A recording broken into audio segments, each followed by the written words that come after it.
Today we're going to be solving 2 by 2 systems of equations using graphs and tables. So let's first talk about what a solution to a system of equations is. And I'm going to get my highlighter out here. A system of equations is a set of 2 or more equations containing 2 or more variables. A solution to a system is an ordered pair that satisfies each equation. If it is a solution, it makes both equations true.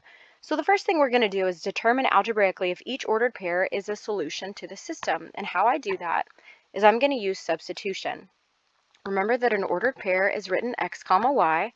So what I'm going to do is I have an x value and a y value, and I'm going to determine if this ordered pair is a solution. I'm going to use substitution by plugging in the -4 for x and 3 for y in both equations. So let's look at that first equation. X plus 4y equals 8. That's going to be -4 plus 4 times 3. And the question is, does it equal 8? If it does, it's a solution to the system. So -4 plus 4 times 3 is 12. -4 plus 12 is 8. 8 equals 8. So it is in fact a solution to that equation.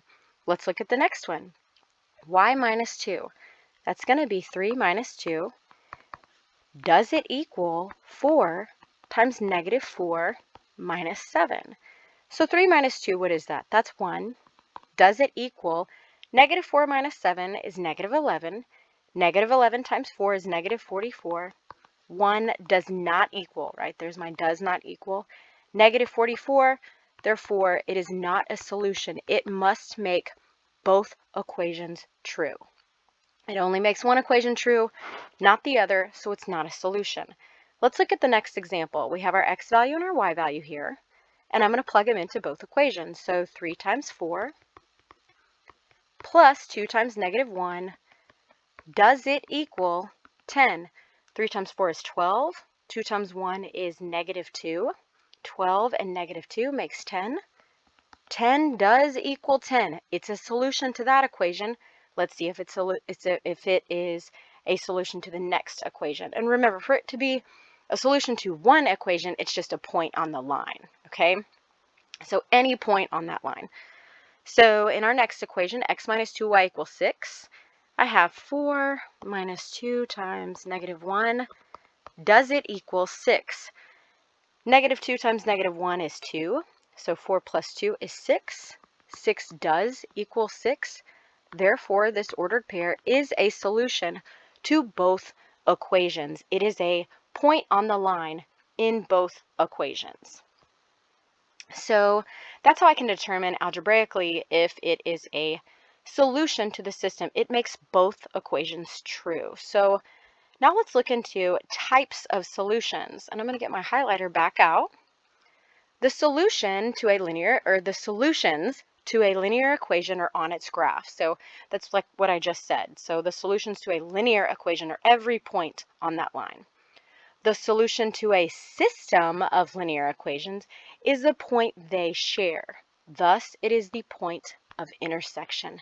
However, not all systems are intersecting lines, so not all systems will have the same types of solutions. We can classify systems according to their types, and that's what we're going to do. We're just going to walk through these different types of solutions here. So the first thing would be intersecting lines. Intersecting lines have one solution, right? And that's the point of intersection. Coinciding, or you know what I'm going to do? I'm actually going to go through this table first right here. And you're going to be like, what in the world is she talking about? And then we're going to walk through these 3 examples. So we can classify a system of equations as a consistent system or an inconsistent system. And a consistent system has at least one solution, and an inconsistent system has no solutions. We can also classify a system as a dependent or independent system. In a dependent system, the slopes and y-intercepts are the same. In an independent system, the slopes are different. So now let's take this table and let's classify these 3 types of solutions. So in the first type, we have intersecting lines. They have one solution. It's the point of intersection. Because they are intersecting lines, I know that the slopes must be different, okay? The slopes are different if they are intersecting lines. Therefore, this is an independent system. It's also a consistent system. It has at least one solution, and that's the point of intersection. Let's move on to the next one. Coinciding lines. Coinciding lines are the same lines. They have infinitely many solutions, right? If the solution to a system is the point they share, and we're talking about the exact same lines, well, they share every single point on their line. They share an infinite number of points. So when we classify this in terms of dependent or independent, this is going to be a dependent system. Same slope and same y-intercept, right? Same line. So this is the only time you'll find a dependent system. We can also classify this as a consistent system because it has at least one solution. Let's move on to parallel lines. Parallel lines have the same slope, which means they will never, ever, ever intersect. Same slope, different y-intercept. So how would we classify this? We would classify this as just an inconsistent system. It has no solutions. So let's move on to solving by graphing in examples 3 and 4. This says to solve each system of equations using the graphing method, then classify each system as consistent or inconsistent and independent or dependent. When I am solving using the graphing method, I need to convert it to slope-intercept form. So let's do that with each equation. Both of these equations are in standard form, so we're just going to convert them to slope-intercept form. And I'm going to label this is equation 1, this is equation 2. So the first thing I'm going to do is convert equation 1 to slope-intercept form. How do I do that? Subtract 2x from both sides, and I get negative 2x plus 7. And now I want to divide every term by negative 1, so I get y equals positive 2x minus 7, and we can graph that right here. I'm going to go down to negative 7 as my y-intercept, and my slope is rise 2, run 1. Rise 2, run 1, and I know visually that this is a positive slope. It's going from lower left to upper right, so I'm graphing it correctly. That's what I encourage you all to do. Am I graphing this correctly? Wait, that doesn't look right. That looks like that is a negative slope. I'm going the wrong direction. Okay, so I'm going to use a different color to graph the second equation.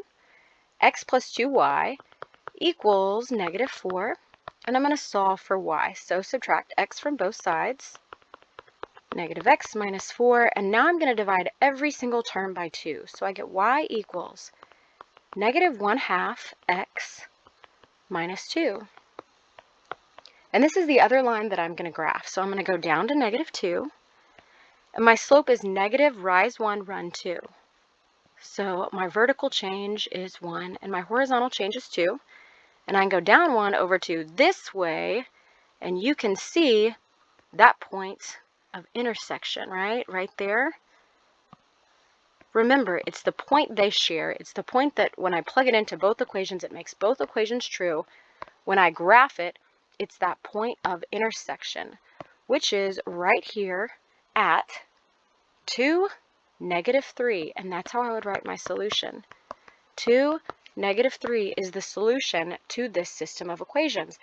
Now let's classify it as consistent, inconsistent, dependent, or independent. So if we refer back to our table of values, we are talking about a consistent or inconsistent system. A consistent system has at least one solution, so this is a consistent system.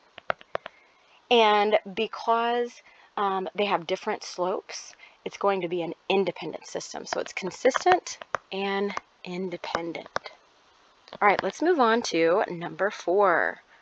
Number 4, again, I'm going to convert each equation to slope-intercept form. So I'm going to label this equation 1, and this is equation 2. Let's convert this first equation to slope-intercept form. So I'm going to subtract x from both sides. Negative y equals negative x plus 5.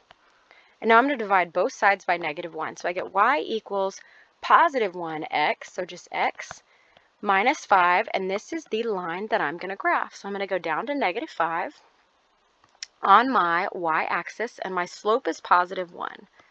Right, and when I'm graphing like on my sheet of paper, and I did this, you know, even when I was in high school. I graphed every single point on the line. I put my paper up to the points. I made like as straight of a line as possible because I loved my lines looking nice and neat and straight and perfect and just all of that. That's just the way that I was, and it's the way that I am. But I can't really do that on this screen without messing it up. So that's the straightest line I can make here. So now let's convert this second equation to slope-intercept form. I'm going to divide both sides by -1, and it just is going to change it to look like this. Okay, so my y-intercept is -10, and my slope is +1, and what do you notice? Same slopes means they are parallel lines. Parallel lines never intersect, they never touch. So can there be a solution to a set of parallel lines? No, there's no solution. This has no solution, and I can write it just like that. I can also write no solution. Either way, I'm sure your teacher will take either of these answers. So now let's classify this. Parallel lines, they have the same slope, but different y-intercepts, right? So I can't classify it as dependent or independent. I can only classify it as inconsistent, right? And that just means that it has no solutions. So let's move on to the very last section of these notes, and that is using a TI 83 or 84 calculator to solve a system of equations. If you're using Desmos, you know, you really don't even have to solve for y. You can just plug in your equation any way that it is. You can also do that with a TI Inspire. I encourage you to use an 83 or 84 because it makes you use algebra and manipulate the equation to solve for y. So here are the steps that we're going to use when solving a system of equations on our calculator, and those steps are there for you to just refer to whenever you are plugging equations into your graphing calculator. And I'm actually going to show you in this video how to do it using your TI 83 or 84 calculator. So this says to graph the system on your calculator and find the point of intersection for the next two examples, then fill in the table of values and write the solution. So the first thing we're going to do is solve for y in both equations. And again, I'm going to label that equation 1 and equation 2. So equation 1 looks like this: 3x plus 2y equals 4. And I'm going to move that x term over, right? Our goal is to solve for y. So 2y equals -3x plus 4, and I'm solving for y, so I'm going to divide every term by 2. Y equals -3 over 2 times x plus 2. So there's equation 1. That's what I'm going to plug in to, and I'm actually going to plug that into y1 in my calculator. So I'm going to plug this into y1. Okay, now let's look at our second equation. This is, and I'm going to do it up here. Okay, I've got y minus 1 equals 2 times x plus 4. So the first thing I'm going to do is actually distribute this 2 into this set of parentheses on the right, right? So I'm going to simplify the right side of that equal sign or equation. And then I'm going to add 1 to both sides. So I get y equals 2x plus 9.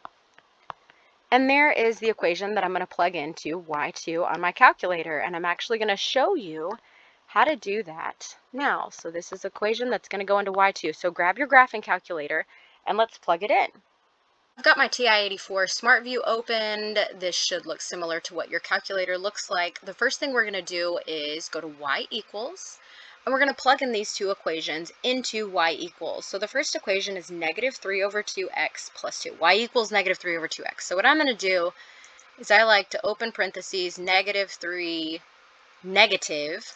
divided by 2, close parentheses, here's x, and then plus 2. So I like to put my fractions in parentheses, but that's just because I didn't have that alpha y equals option that I've showed you on previous videos. If you've seen it, alpha y equals n over d will let you type in a fraction the way you write it on your page. So now let's plug in our second equation into y2. So y equals 2x plus 9. Here's 2x plus 9. And I've got those two equations into y1 and y2, and I'm going to graph them. And it graphs the first one, and it graphs the second one. And I can visually see on my screen that point of intersection. So what I'm going to do is tell my calculator to calculate that point of intersection. When I'm in graph and I want my calculator to calculate something, I'm going to go to this trace button. It's next to the graph button. That calc in blue above it is a second function. So I'm going to type second trace. And I want to calculate the point of intersection. So I can scroll down to 5, or I can just press 5. I'm going to scroll down to 5, press enter. All you need to do here, don't worry about first curve, second curve, guess, just press enter 3 times. So enter, enter, enter. My point of intersection is -2, 5. So your calculator can calculate it, and it can get it. You know, it's really nice whenever you've got, you know, really crazy values for x and y that are like decimals. So now what I want you to do is go to the table of values. So second graph. And in looking at this table of values, I'm actually going to scroll up to -5. So it kind of looks like the table that's on my paper, because I want to actually transfer all of these values onto the table that I have in my notes. So that's actually what you're going to do now. We're going to transfer these values in this table onto the table that's in your notes. So what I wanted you to see whenever you graphed it on your calculator was you graphed it, you found the point of intersection on the graph, and then you look at the table, and the table looks like this, right? If we were to plug it in, 9.5 and -1, 8 and 1, 6.5 and 3, 5 and 5, 3.5 and 7, 2 and 9. This is your point of intersection. So I really want you to see where that point looks like on your table of values, right? When x is -2, y is 5 in that first equation, y is 5 in that second equation. So -2, 5 is your solution to that system. Let's move on to number 6. In problem number 6, I need to solve for y in both equations. So I'm going to label this equation 1 and this equation 2. And I'm first going to solve for y in that first equation.